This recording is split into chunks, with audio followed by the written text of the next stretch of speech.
Hello everyone, mayam khurumjari. Aina puduna laglibasi imagi khuthong devi ma chatkebagi matungda nga tangmagi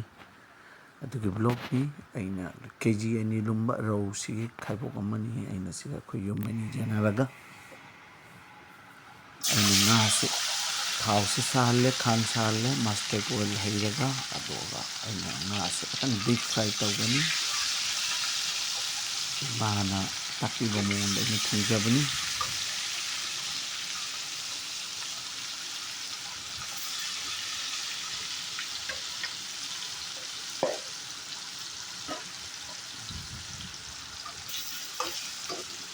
nga piece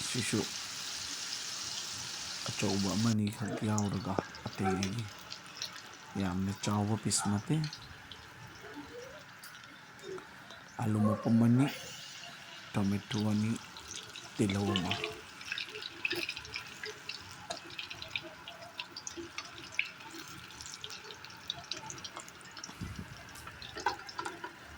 nga si asmai tawna fry tawraga atrasida lawthokjare nga taisu fry tawragani khajitang munna deep fry na tawjabani nga si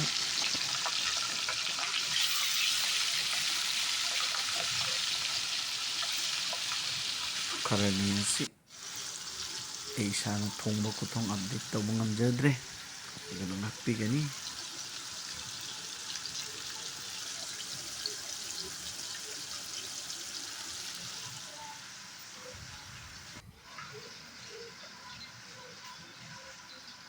alu tomato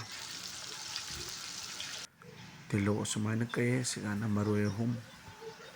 chili powder turmeric powder jira dhania ga janaba powder adu patra chid hapchalle hing su ai apply tawjagani mathangi nga sisu asumaina fry tawjare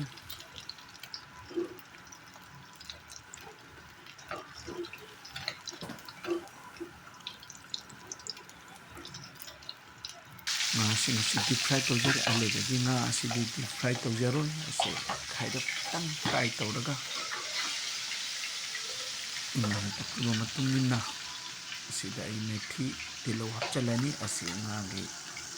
main kha asida ngaujararoi tongana thamjaragani pesta hapchalagani hayeng sum fry tawjagani khairap tang fry tawjani yamna mateng nga mako kasi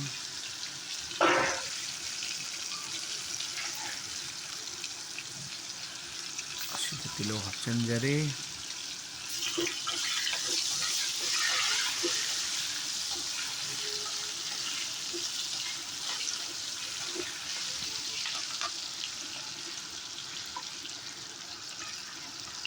si hairap fry tawgi matungda yare habi matungda alu hapchanjare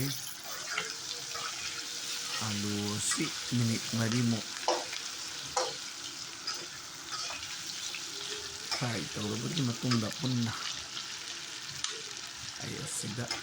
tomato thi hapchanjaragani hojik tomato si add tawjare do asiga umurok mapum majawi umurok mapum si ay masaya maru sinaduga sinapchalaga matakta sumahapaga sumatangmani umurok si ay angan susabang yawbanina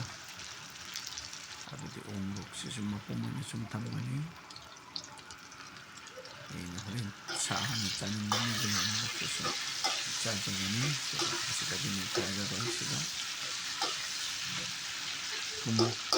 mahal matungin hapchare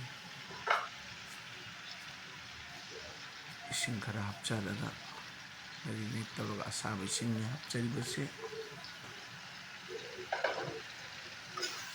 asaba ising hapchabani asiga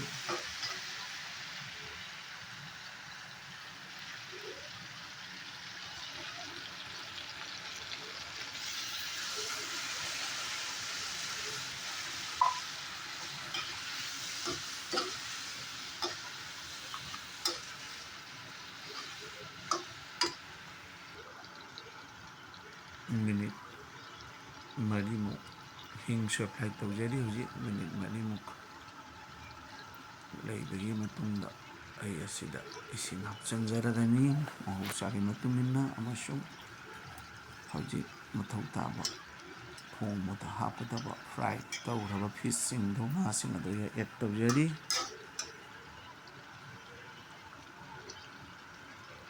hujik ai ising sing ase hapchanjakhare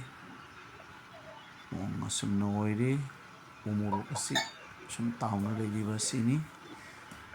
mayambu thank you each and everyone for supporting my hobby and my chakum my hobby amasung my chakum ni maikidagi mayam khudingmakko hanna thagatchari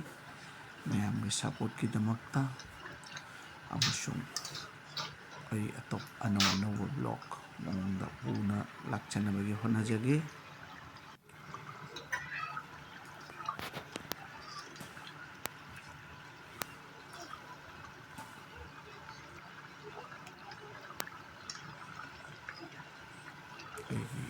Emana Takpiba mongge dirau tomato alu thongbagi recipe ase almost done oire aloibada aina sida jira maroni hapchabe add tawjaribase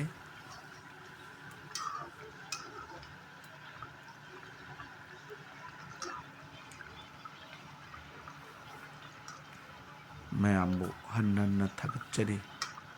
my hobby amasung my chakhumgi maikidagi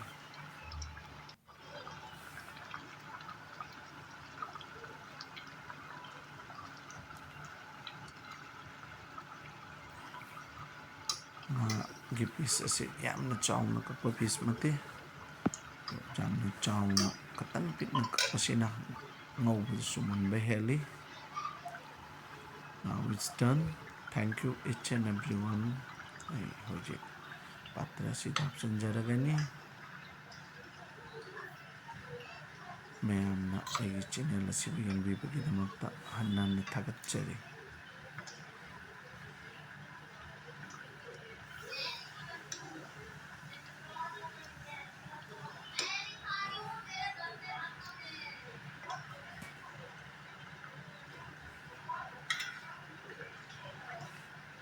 yamna haubagi yamna nungsiba manam ama lakle